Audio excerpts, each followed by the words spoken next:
എല്ലാവർക്കും കുറച്ച് ദിവസങ്ങൾക്ക് മുമ്പ് മെക്സിക്കോ കടൽ തീരത്ത് നമ്മളൊരു ഫിഷിനെ കണ്ട ന്യൂസ് എല്ലാവരും കണ്ടിട്ടുണ്ടാവും. അതൊരു ഓവർ ഫിഷായിരുന്നു. പക്ഷേ ചില വിശ്വാസികൾ, ചില പ്രത്യേക മതത്തിൽപ്പെട്ട വിശ്വാസികളൊക്കെ തന്നെ പറഞ്ഞത് അത് ലെവ്യത്താൻ എന്ന് പറയുന്ന ഒരു ദൈവം സൃഷ്ടിച്ചൊരു ഭീകരമായ ജീവിയുടെ കുഞ്ഞാണെന്നും അത് കരയിലേക്ക് വരുന്നത് ഈ ഭൂമിയുടെ നാശത്തിൻ്റെ സൂചനയാണെന്നും വിശ്വസിക്കപ്പെടുന്ന കുറച്ച് ആളുകൾ അന്നുണ്ടായിരുന്നു. അപ്പോൾ അതിനെക്കുറിച്ച് ചില കോലാഹലങ്ങളുമൊക്കെ സോഷ്യൽ മീഡിയയിലൊക്കെ ഇങ്ങനെ പരക്കുന്ന നമ്മളന്ന് കണ്ടതാണ്. അപ്പോൾ എന്തായിരുന്നു ഈ ലെവ്യത്താൻ? ദൈവം സൃഷ്ടിച്ച ഭൂമിയുടെ നാശത്തിന് വേണ്ടി സൃഷ്ടിച്ച ലെവ്യത്താൻ അല്ലെങ്കിൽ ബഹമത്ത്, സിസ് എന്നൊക്കെ പറയുന്ന സംഗതികൾ ശരിക്കും ഉള്ളതാണ്. അവരുടെ ആ വിശ്വാസം എന്താണ്? അതുമായി ബന്ധപ്പെടുത്തി ഇപ്പോൾ ഈ മ്യാൻമറിൽ സംഭവിച്ച ഭൂകമ്പവുമായി ബന്ധപ്പെടുത്തി ഇവരെന്താണ് പറയുന്നത്? ഇത് ലോകത്തിൻ്റെ ശരിക്കും നാശത്തിൻ്റെ സൂചനകൾ തന്നെയാണോ എന്ന് ഒരിക്കൽ കൂടി ഉറപ്പിക്കുന്ന രീതിയിലുള്ള കാര്യങ്ങൾ ഭൂമിയിൽ നടക്കുന്നു. യുദ്ധങ്ങൾ നടന്നുകൊണ്ടിരിക്കുന്നു. ഇപ്പോൾ ഭൂമി കുലുക്കം, ചുഴലിക്കാറ്റുകൾ നിരന്തരമായിട്ട് വരുന്നു. അത് കൂടാതെ യുദ്ധങ്ങൾ വീണ്ടും പെരുകാൻ പോകുന്നു. അമേരിക്കയിൽ ട്രംപ് അധികാരത്തിൽ വന്നു, എല്ലാവരും ഭീഷണിപ്പെടുത്തുന്നു. മൊത്തത്തിൽ കലുഷിതമായിരിക്കുന്നു കാലാവസ്ഥ മുഴുവൻ, മനുഷ്യ മനസ്സുകൾ മുഴുവൻ കലുഷിതമാക്കിയിരിക്കുന്നു. എന്ന് വേണ്ടതെല്ലാം ലോകത്തിൻ്റെ നാശത്തിലേക്ക് നയിക്കുന്ന കാര്യങ്ങളാണ് എന്ന് വിശ്വസിക്കുന്ന ആളുകളുണ്ട്. അപ്പോൾ ഈ ലെവ്യത്താൻ എന്താണ്? ബഹമത്ത് എന്താണ്? ഈ സിസ് പറഞ്ഞ സാധനം അവർ ഈ ജൂതന്മാരുടെ വിശ്വാസപ്രകാരം അവരുടെ ബൈബിളിൽ പറഞ്ഞിട്ടുള്ള കാര്യങ്ങളാണ് ഈ മൂന്ന് സംഗതികൾ. അതിൽ ഈ ലെവ്യത്താൻ എന്ന് പറയുന്നത് കടലിൽ ജീവിക്കുന്ന ഒരു രാക്ഷസ പാമ്പ്, രാക്ഷസ സർപ്പം എന്നൊക്കെയാണ് അവർ വിശ്വസിക്കുന്നത്. അത് ഈ സമുദ്രത്തിന് മൊത്തം, ഈ ഭൂമിയിലുള്ള വെള്ളത്തിന് മൊത്തം ഒറ്റ ചുറ്റിന് അതൊരു വലിയ ചുഴിയാക്കി മാറ്റാൻ, കലക്കിയെടുക്കാൻ പോകുന്ന അത്രയും വലിപ്പമുള്ളൊരു ശക്തിയുള്ള പാമ്പാണെന്ന് ആണ് വിശ്വാസം.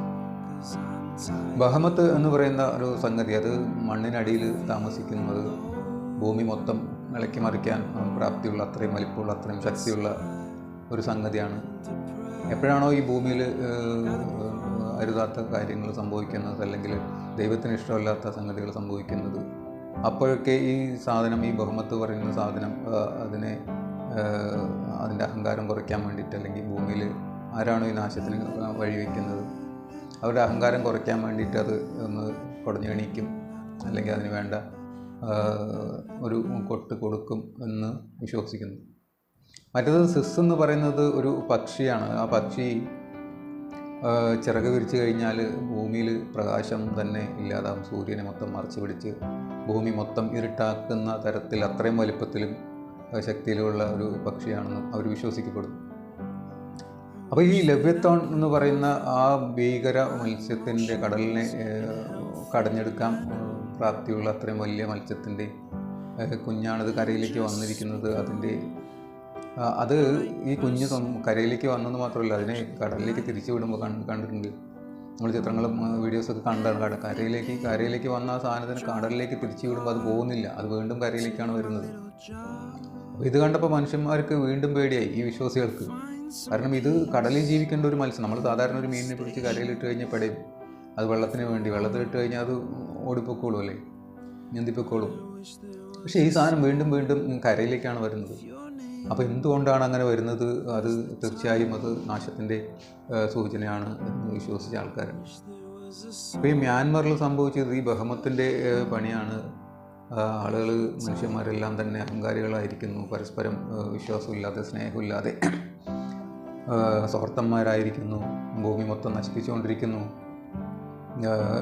എന്ന തരത്തിലും അതിനെ അടക്കം ചെയ്യാൻ വേണ്ടിയിട്ട്, അല്ലെങ്കിൽ അതിനെ ശമിപ്പിക്കാൻ വേണ്ടിയിട്ട് അവർക്കൊരു ഓർമ്മപ്പെടുത്തൽ എന്ന രീതിയിലാണ് ഈ ബഹമത്ത് ഇപ്പോൾ ഈ ഭൂമിയിൽ ഒന്ന് കുലുക്കി ഇട്ടിരിക്കുന്നത് എന്നാണ് വിശ്വസിക്കുന്നത്.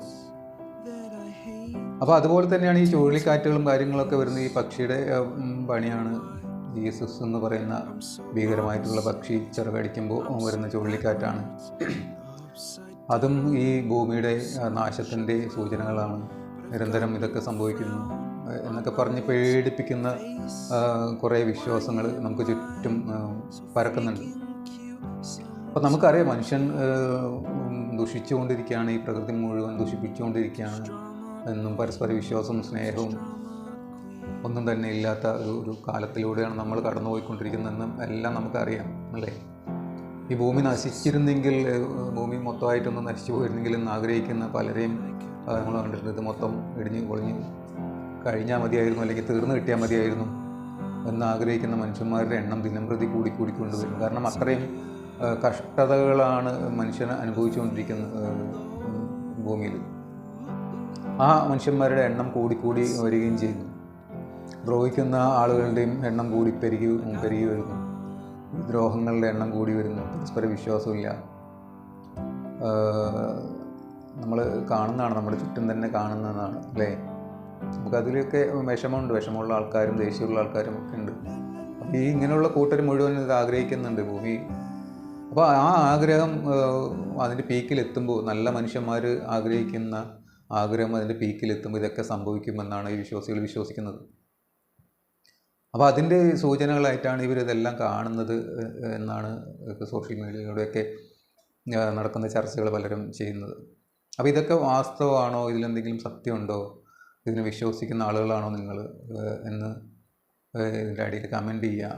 ഇത് ഒരു ജൂതന്മാരുടെ ബുക്കിൽ പറഞ്ഞ വെറും ഒരു കെട്ടുകഥ മാത്രമാണോ, കെട്ടുകഥ മാത്രമായിരിക്കാം എന്നാണ് ഞാൻ വിശ്വസിക്കുന്നത്. പക്ഷേ എന്തു തന്നെ ആയാലും ഭൂമിയിൽ പ്രശ്നങ്ങളുണ്ട്, നമ്മൾ വരുത്തി വെച്ച പ്രശ്നങ്ങൾ, പ്രകൃതിക്ക് വരുന്ന ദോഷങ്ങൾ, ഇതെല്ലാം പ്രകൃതിയെ ദേഷ്യം പിടിപ്പിക്കും. ആ പ്രകൃതി അല്ലെങ്കിൽ കാലാകാലങ്ങളിൽ ഇതിപ്പോൾ സംഭവിക്കുന്നത് മാത്രമല്ലല്ലോ ഈ ഭൂമി കുലുക്കം. എല്ലാ കാലത്തും പ്രകൃതിയിൽ മാറ്റങ്ങൾ സംഭവിക്കുമ്പോൾ, അല്ലെങ്കിൽ മാറ്റങ്ങൾ സംഭവിച്ചുകൊണ്ടിരിക്കുന്നുണ്ട്. പ്രകൃതി അതിന് വേണ്ട പരിണാമപരമായ കാര്യങ്ങൾ ചെയ്തുകൊണ്ടിരിക്കുന്നുണ്ട്. അതെല്ലാ കാലത്തും സംഭവിക്കുന്നതാണ്. ഈ ഭൂമി കുലുക്കമായാലും ചുഴലിക്കാറ്റായാലും ഇനി ഉൽക്കകൾ വന്ന് വീഴുന്നതായാലും അത് എപ്പോഴെങ്കിലും സംഭവിക്കുന്ന കാര്യമായിരിക്കാം. ഇത് നമ്മുടെ കാലത്തോ ഇനി വരും തലമുറയുടെ കാലത്തോ അല്ല, ഏതെങ്കിലും തലമുറയുടെ കാലത്ത് സംഭവിക്കുന്നതായിരിക്കാം. നമ്മൾ അറിയാം, നമുക്ക് ഈ മാമത്തുകളും ഡൈനോസറുകളൊക്കെ നശിച്ചത് അങ്ങനെയാണെന്ന് വിശ്വസിക്കുന്നു, ശാസ്ത്രം പറയുന്നു. അപ്പോൾ ഇതെല്ലാം പ്രകൃതിയുടെ ഭാഗമായിട്ട് അല്ലെങ്കിൽ പ്രപഞ്ചത്തിൻ്റെ ഭാഗമായിട്ട് സംഭവിക്കുന്ന കാര്യങ്ങളാണ് എന്ന് വിശ്വസിക്കുന്നതാണ്. നമ്മൾ മനുഷ്യൻ എന്ന് ചിന്തിച്ച് തുടങ്ങുമ്പോൾ മനുഷ്യൻ വലുതാണെന്നും മനുഷ്യനാണ് ഈ ലോകം ഭരിക്കുന്നതെന്നും എന്ന് വിശ്വസിക്കുന്നിടത്താണ് പ്രശ്നം. ഈ മനുഷ്യൻ എന്ന് പറയുന്നതൊന്നുമല്ല ഈ പ്രപഞ്ചത്തെ വെച്ച് നോക്കുമ്പോൾ. അപ്പോൾ ഈ ഭൂമി തന്നെ നശിച്ചാലും പ്രശ്നം ലോകത്തിനൊന്നും സംഭവിക്കാൻ പോകുന്നില്ല. കാരണം ഇതൊരു ചെറിയൊരു നമ്മൾ ശ്രദ്ധിക്കാൻ പോകുന്നില്ലേ. ഭൂമി എന്ന് പറഞ്ഞത് ഈ പ്രപഞ്ചത്തിൻ്റെ വലിപ്പം വെച്ച് നോക്കുമ്പോൾ ഭൂമി ഒന്നുമല്ല അല്ലേ. അപ്പോൾ അതൊക്കെ അതിൻ്റെ സൈക്ലിങ്ങിൽ പ്രപഞ്ചത്തിൽ സംഭവിച്ചുകൊണ്ടിരിക്കുന്ന കാര്യങ്ങളാണ്. നമ്മളതിനെ കുറിച്ച് വെറിയായിട്ട് കാര്യമൊന്നുമില്ല. നമ്മൾ ജീവിക്കുന്ന കാലത്തോളം നമ്മൾ സത്യസന്ധരായിട്ട് മറ്റുള്ളവർക്ക് ദ്രോഹം ചെയ്യാതെ, കഴിയെങ്കിൽ എന്തെങ്കിലും ഉപകാരം ചെയ്ത് മറ്റുള്ളവരെ ആത്മഹത്യയിലേക്ക് തള്ളിവിടാതെ, ദ്രോഹിക്കാതെ, നെഞ്ചത്തെ വെടിവെക്കാതെ, മനസ്സ് വിഷമിപ്പിക്കാതെ ഒക്കെ ജീവിക്കാൻ ശീലിക്കുക എന്നത് മാത്രമേ നമുക്ക് ചെയ്യാനുള്ളൂ. നമുക്ക് അങ്ങനെയല്ലേ നമുക്ക് സമാധാനം കിട്ടുക. നമുക്ക് കിടന്നുറങ്ങിയാൽ ഉറക്കമില്ല, കിടത്തുമ്പോൾ ഉറക്കം വരും. ചില ആൾക്കാർക്ക് നേരെ തിരിച്ചായിരിക്കുമല്ലേ. ആരെങ്കിലും ദ്രോഹിച്ചില്ലെങ്കിൽ ഉറക്കം വരില്ല എന്നുള്ള ചില ആൾക്കാരുണ്ടാവും. അപ്പോൾ അവരുടെ എണ്ണം കൂടി വരുമ്പോൾ ഇത് നാശത്തിലേക്ക് പോയാലും കുഴപ്പമില്ല എന്ന് ആഗ്രഹിക്കുന്ന ആൾക്കാരുണ്ടാവും അല്ലേ. അപ്പോൾ എന്ത് തന്നെ ആയാലും നിങ്ങൾ ഒന്ന് കമൻറ്റ് ചെയ്യുക, ഒന്ന് സബ്സ്ക്രൈബ് ചെയ്യുക, നമുക്കൊരു മോട്ടിവേഷൻ ആവും. അപ്പോൾ ഇതെല്ലാം കണ്ടിട്ട് പേടിക്കേണ്ട കാര്യമൊന്നുമില്ല. ഇത് കാലാകാലങ്ങളിൽ സംഭവിക്കുന്ന കാര്യങ്ങൾ തന്നെയാണ്. നമുക്ക് ഗുജറാത്തിൽ സംഭവിച്ചിട്ടുണ്ട്, പലയിടത്തും സംഭവിച്ചു, ഇന്തോനേഷ്യയിൽ, ജപ്പാനിൽ, അമേരിക്കയിൽ നിരന്തരം ചുഴലിക്കാറ്റ്. ഇതെല്ലാം കാലാകാലങ്ങളിൽ സംഭവിക്കുന്നതാണ്. ഈ മെക്സിക്കോയിൽ കണ്ട ഈ ലെവിയത്തോണായി ബന്ധപ്പെടുത്തിയിട്ട് ഇങ്ങനെ കുറച്ച് ആളുകൾ ഇങ്ങനെ പറയുന്നേ ഉള്ളൂ. ഓക്കെ, എന്നാലും നന്ദി, നമസ്കാരം.